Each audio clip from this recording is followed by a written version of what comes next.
आप सभी लोग उसका स्वागत करेंगे तालियों से। बोलिए सद्गुरु देव की जय।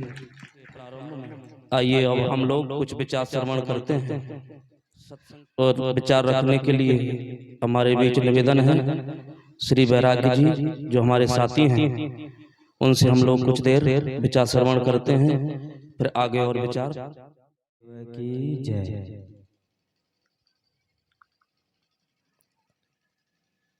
परम श्रद्धेय संत गुरुजन, मंच पे विराजमान पूजनीय संत गुरुजन और इस श्री कृष्ण ज्ञान गंगा में गोता लगा रहे धर्म प्रेमी सज्जनों, माता व देवियों, एक बार की बात है,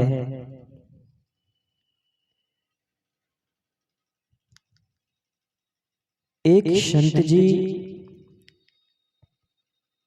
किसी गांव से अपने कुटिया की ओर जा रहे थे। जाते जाते रास्ते में थक गए। जब पुनः पेड़ के नीचे चलने का समय हुआ तो जाते वक्त जैसे ही उस पेड़ से वो खड़े हो रहे थे, उसी वक्त उनके सिर पर एक बूंद पानी का गिरता है। पानी के बूंद को गिरने से संत के मन में सवाल पैदा होता है कि अभी ना तो ऐसा कोई मौसम है पानी का, बारिश का, ना ऐसा कोई संभावना हो रही है कि बारिश होने वाली है। फिर ये हमारे सिर पर जो पानी का बूंद गिरा है, ये पानी कैसा? सोचने लगा और उसी समय अपने सिर को ऊपर उठाकर देखता है तो उस पेड़ के ऊपर बैठा एक कौवा रो रहा। रोते हुए कौवा को देखकर संत ने पूछा कि कौवा, तुम रो क्यों रहे हो? क्या परेशानी है तुम्हारे पास? रोने की वजह क्या है? कौवा ने कहा, महाराज जी, बाबा जी, मैं अपने जीवन से परेशान हूं। संत ने कहा कि इसमें रोने की कौन सी बड़ी बात है? रो क्यों रहे हो? रो मत, हर समस्याओं का समाधान होता है। तुम्हारे भी समस्या का समाधान जरूर कोई न कोई होगा। कौवा ने कहा कि बाबा, आपके पास कोई समस्या का समाधान है तो बताइए।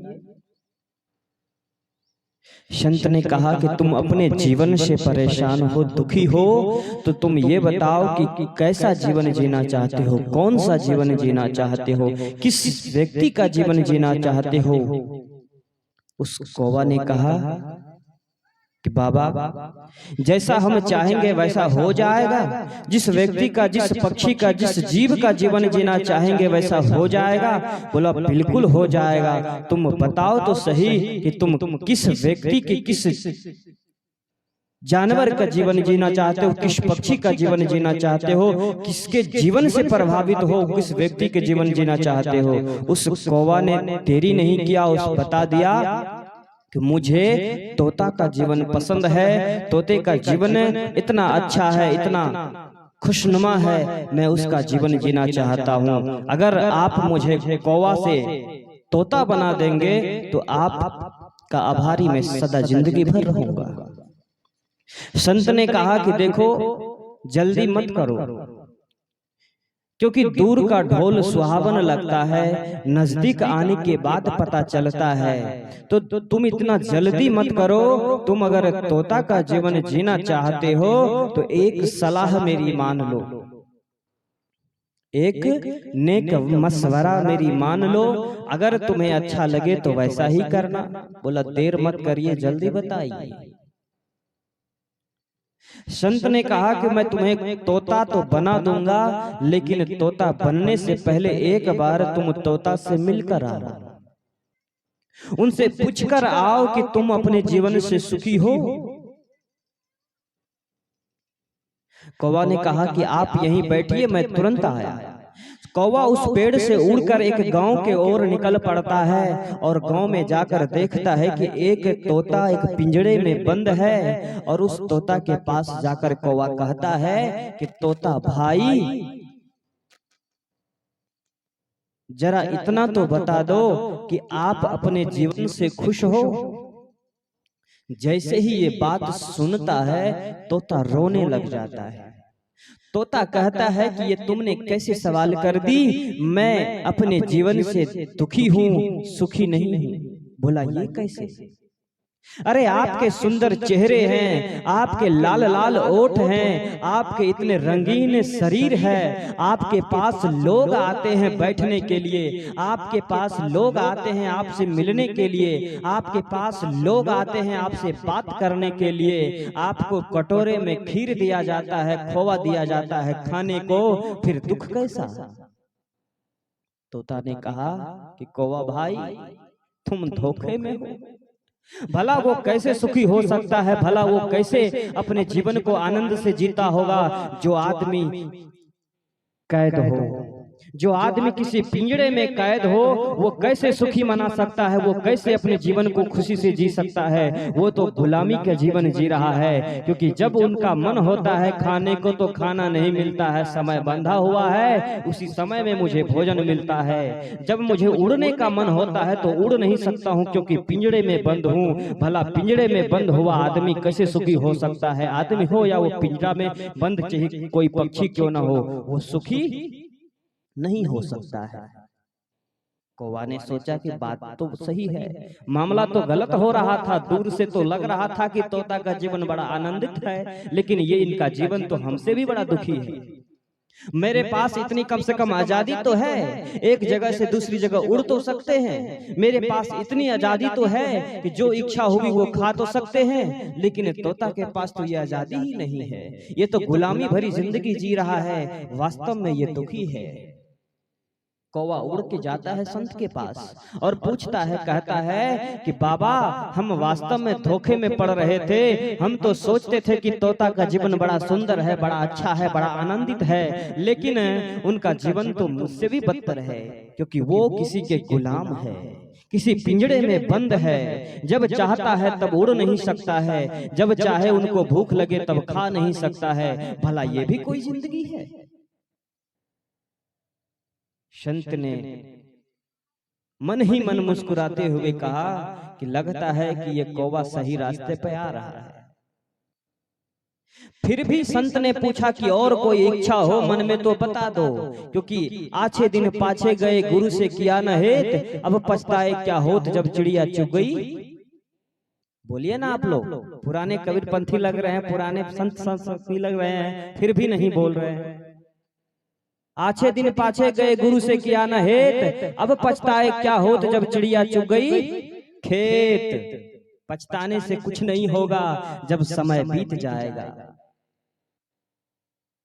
एक विदेशी लेखक ने भी कहा है, ये ऐसी कोई समस्या नहीं है कि जो केवल भारत में ही है, केवल हिंदुस्तान की ही समस्या नहीं है, बल्कि पूरे वर्ल्ड की समस्या है। जहां मनुष्य है वहां दुख है, तकलीफ है, सुख है, आनंद है, सब कुछ है, लेकिन उस सुख और आनंद और दुख को ग्रहण करने की हमारे पास कितनी कैपेसिटी है, सुख को ग्रहण करने की कितनी कैपेसिटी है, वो हमारे ऊपर निर्भर करता है, हमारे ऊपर डिपेंड करता है। भारत से बाहर रहने वाले एक लेखक ने कहा कि nothing is permanent this world and time not reignite, अर्थात इस दुनिया में कुछ भी अस्थाई नहीं है, गया वक्त वापस नहीं आ सकता है। कौवा ने संत से कहा कि बाबा, एक इच्छा और है, चलिए मैंने तोता का जीवन देख करके मैंने सोचा कि ये तो जीवन बेकार है, मैं ठीक हूँ कौवा में, लेकिन मेरे से बेहतर एक पक्षी और है जो जीवन बहुत अच्छे से जीता है, नाचता है, गाता है, मुस्कुराता है। और नाचता तभी है आदमी जब वो सुख में रहता है, सुखी में रहता है। गम में रहने वाले व्यक्ति कभी नाचता नहीं है, डांस नहीं करता है, वो रोता रहता है। लेकिन एक पक्षी मेरे नजर में ऐसा है जो नाचता है, उनके नाच को देखने के लिए बहुत दूर दूर से लोग आते हैं। मुझे वही पक्षी बना दीजिए, मैं अपने जीवन को आनंद से जी लूंगा। संत ने कहा कि फिर धोखे में पड़ रहा है ये कौवा। दूसरे को देखकर अपने जीह को ललचाने वाला व्यक्ति कभी सुखी नहीं हो सकता है। फिर भी संत ने कहा कि ठीक है, तुम कह रहे हो तो मान लेते हैं, बताओ क्या बना दूं तुम्हें, क्या आशीर्वाद दूं कि बन जाओगे। संत न जाने किस रास्ते से, किस उपाय से, किस विधि से हमें अपने आप से मुलाकात करने के तरीके बताते हैं, हमें पता नहीं चलता है। संत ने कहा कि ठीक है, तुम बताओ कि क्या बनना चाहते हो। कौवा ने कहा कि मैं मोर बनना चाहता हूँ, क्योंकि मोर के भी जीवन बड़े रंगीन होते हैं, बड़े अच्छे होते हैं। उन्हें देख करके आदमी बड़ा प्रसन्न हो जाता है। वहां बैठा दीजिए उनको, क्योंकि वो नाचते रहता है तो सभी लोगों के दिमाग वहीं पे जाता है। हम ऐसे फालतू में बोले जा रहे हैं। बोलो सदगुरु भगवान की। कौवा ने कहा कि मुझे मोर बना दीजिए, मैं मोर बन जाऊंगा तो सुखी हो जाऊंगा। संत ने कहा कि ठीक है, मैं आशीर्वाद तो दे दूंगा, लेकिन वही पुराना फॉर्मूला, एक बार तुम मोर से मुलाकात करके आओ। कौवा देरी नहीं किया, उड़ के मोर के पास गया और मोर से पूछता है कि मोर भाई, मैं आपके पास कुछ सवाल लेकर के आया हूँ, क्या उस सवाल का जवाब मिलेगा? बोला जल्दी बताओ। कौवा ने मोर से कहा कि बस इतना बता दीजिए कि आप अपने जीवन से सुखी हैं। मोर जैसे ये बात सुना वो भी रोने लग गया। बोला कि मैं अपने जीवन से बहुत दुखी हूँ। बोला ये कैसे? आपका जीवन तो इतना रंगीन है, इतना सुंदर है, देखने में बहुत अच्छे लगते हैं, और जब आप नाच करते हैं, डांस करते हैं, आपके डांस को, नाच को देखने के लिए लोग दूर दूर से आते हैं, चाहे कितना भी बिजी आदमी क्यों ना हो, रुक करके आपके डांस को देखते हैं, और आप कहते हैं दुखी है। आखिर मामला क्या है? बोला मेरे भाई, जब मैं नाच करता हूँ, डांस करता हूँ, तो मुझे देखने के लिए जो लोग आते हैं, मेरे शरीर को देख करके लुभा जाता है। और कोई कोई ऐसे लोग होते हैं कि मेरे शरीर को पकड़ करके मेरे शरीर से जब पंख खींचते हैं, कई बार उस दर्द से मेरे प्राण भी निकल जाते हैं। और जरा सोचो, जब आपके शरीर से कोई व्यक्ति आपके अंग को खींच ले तो आपको कितना तकलीफ होगा। ऐसे ही मैं अपने शरीर से बहुत परेशान हूँ, दुखी हूँ, तकलीफ में हूँ, गम में हूँ, कि भगवान न करे ऐसा शरीर किसी को मिले कि आदमी हमें पकड़ करके उसके अंग को खींचे। मैं सुंदर तो हूँ, लेकिन इस सुंदर के पीछे राज भी कुछ और है। इस सुंदरता से मैं परेशान बहुत हूँ, इसीलिए मैं नहीं चाहता हूँ कि ये सुंदर शरीर मुझे मिले और इस सुंदर शरीर से मेरे अंग को खींचा जाए और कभी मेरे प्राण निकल जाए। कौवा सोचता है कि यहाँ भी धोखा में पड़ गया हूँ। ये बाबा के पास ही कोई समस्या का समाधान होगा, जो उनसे पूछा जाएगा वो बता देगा। कौवा उड़कर जाता है, संत के पास कहता है बाबा, हमने 2 बार प्रयास किया अपने मन से जीने का, लेकिन हमने 2 बार धोखा ही धोखा खाया है। लेकिन आज अंतिम बार मैं आपके पास आया हूँ, आप ही कोई उपाय बता दीजिए कि मैं अपने जीवन में आनंदित जीवन जी पाऊं। संत ने कहा इस बार तुम सही सवाल किए हो। संत ने कहा कि इस बार तुमने सही प्रश्न किया है। जीवन जीने का कोई मंत्र तुम मांग रहे हो, अब मैं तुम्हें कोई ऐसा मंत्र दूंगा जिस मंत्र को अगर अपने जीवन में धारण करोगे तो वो जीवन तुम्हारा आनंदित हो जाएगा, प्रसन्न चित्त हो जाएगा, आपके जीवन से सभी दुख दूर हो जाएगा। और वही मंत्र आज मैं इस पंडाल में बैठे हुए सभी हमारे सत्संग प्रेमियों को देना चाहूंगा, जिस मंत्र को उस संत ने कौवा को दिया था। संत ने कौवा से कहा, मृदवानी सुंदर बरताओ, मृदवानी सुंदर बरताओ, सभी गुणों की खान है। प्रेम की गंगा बहे जहां पर वह घर स्वर्ग समान है। प्रेम की गंगा बहे जहां पर वह घर स्वर्ग समान है। जरा याद करो, आपके जीवन में कभी घटा होगा कि आप कभी किसी आदमी को गाली दिए होंगे या कटु कहे होंगे या गुस्सा किए होंगे, तो सामने वाला आपका इज्जत नहीं किया होगा, सामने वाला आपका आरती नहीं उतारी होगी। उन्होंने भी अपने आप को समझाया होगा, लेकिन जो आपने उनको दिया वही आपको दिया। आपने उनको गुस्सा किया, वो भी आपको गुस्सा दिया। आपने उनको गाली दिया, वो भी आपको गाली दिया। आपने उसको नमस्कार किया, प्रणाम किया, साहेब बंदगी किया, राधे राधे बोला, और सामने वाला भी आपको सेम चीज लौटा के दिया, रिटर्न दिया वही जो आपने उनको दिया था। तो बंधुओं, दुखी अगर आप अपने जीवन में नहीं चाहते हैं तो दूसरों को देख करके कभी अपने जीह को, अपने मन को ललचाइएगा नहीं। क्योंकि सदगुरु कबीर ने कहा कि चाह गई चिंता मिटी मनवा बेपरवाह, जाको कुछ नहीं चाहिए सोई शहंशाह। बादशाह बनकर जीने के लिए यह मानव शरीर मिला है। गोस्वामी तुलसीदास जी ने भी कहा कि बड़े भाग्य मानुष तन पावा, सुर दुर्लभ सदग्रंथ ही गावा। इस मानव शरीर को पाने के लिए बड़े बड़े देव भी तरसते हैं, और हम सब लोग इस मानव शरीर को पाकर अगर गाड़ी में, मकान में, परिवार में, संसार में ही लिपटे रहेंगे, भाई भतीजे में लिपटे रहेंगे, रिश्ते नाते में लिपटे रहेंगे, तो nothing is permanent this world and not pregnant. समय आपका बीत जाएगा, वापस नहीं आ सकता है। इसीलिए समय रहते रहते ही संसार से मुख को मोड़ लीजिए और संत महापुरुषों के चरणों में जीवन को समर्पित कर दीजिएगा, तो निश्चिंत ही आपका जीवन इस भवसागर रूपी संसार से पार हो जाएगा। बोलो सदगुरु भगवान की।